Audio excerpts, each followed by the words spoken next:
For so long, I have tried to put my thoughts in word, but it never really worked.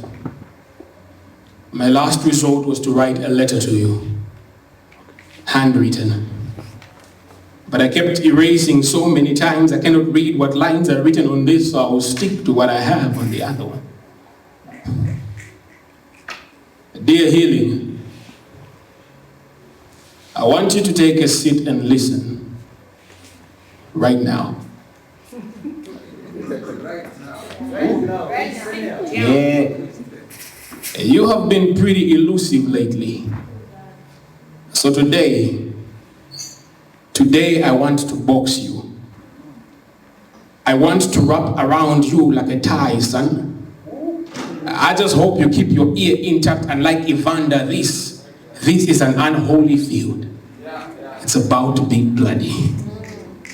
So listen, in this lifetime, while accommodated in this flesh and bone, I have been to places where the sky stays gray. I have walked past where the tunnels stay dark. If ever there was a light at the end of the tunnel, it was just my hopes and dreams up in flames burning down again. I have reached out to you more times than breaths left my core. Is this when you heard my call? I know you're not the archangel, but I've been pissed at him too. Always thought you were better than pain. Wait till the last minute to make a grand entrance claiming you are trying to build my endurance. Well, I did. I don't need you anymore. Where were you? When I tried times without number to trust, I tried to hope. I had faith, but the substance of things hoped for never materialized. They stayed an apparition. The things unseen remained. Just that, where were you? When the aftermath of my burnt offerings were not answered prayer, but a burnt down pile of could have, should have, would have beens all scattered at my feet. Awaiting the winds to carry them so I can start hoping anew on a clean slate. All the while questioning what the hell prayer is. Where were you? When 5 years after her demise, behind my dim eyes, I replayed the moment I witnessed her casket. Her casket lowered into the dirt like a seed planted. Then she sprouted, and now she lives as an undying guest, rent-free on my psyche. You, Healing, you are 11 years, 1 day, and 7 feet too late. You promise paradise, but like a tossed pair of dice, you are not a sure thing. You watch in silence as faith and hope as a pair dies.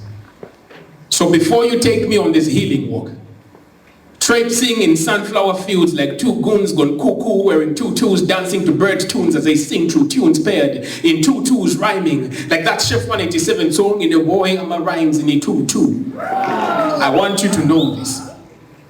Over the years, pain and I have become one flesh, unholy matrimony, vowed to stick to each other even when death is imminent. Toxic marriage, I know, but unlike you, she's loyal. She holds on to me so tight, every so often she nearly literally wrings my breath away. Clearly like Jonasi. Clearly like Jonasi. I'm taken too. But I'm not a Casanova, I'd rather stick to pain, so this case is over, just leave me alone. But as you walk away, take a look at me and kneel, son. Despite your effort or your special skill set, you will never find me. Unlike you, pain doesn't make any fake promises, she stays true. You, on the other hand, are only relevant because pain exists. Nothing but an afterthought. Pain paves the path for you. Pain's always number one and you number two, but you still ain't.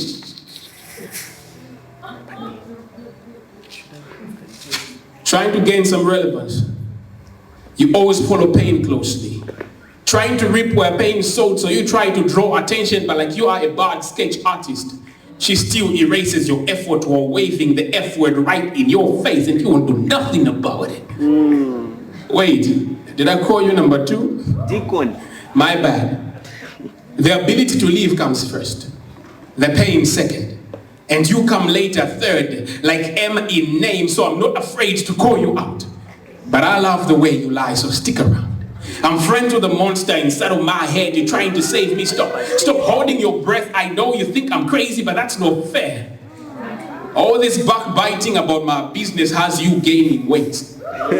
Explains why you take so long to show up. Pain comes free, scam free, no money wasted on therapy. It just is. So I need justice for these lies you've been telling to me. Dear healing, you keep trying to convince me to swallow my pain. Trust me, I tried. But 5 years was how long grief waited before it crawled up my gut walls and scaled up my heartstrings, and now I keep regurgitating pain, grief, and rage on every stage I step on. You keep telling me with time you can swallow anything. Well, this poem is a desert cacti. Let's talk after you stomach what I've been through. Dear healing, haven't you noticed that when I believe in something, I go beyond standing 10 toes deep, I dig my heels in. So know this. 11 years ago, dear healing, in case you didn't hear me the first time, haven't you noticed? When I believe in something, I go beyond standing 10 toes deep, I dig my heels in. So know this. 11 years ago, I buried a woman that I loved dearly. But all this while, it was you who's been dead to me.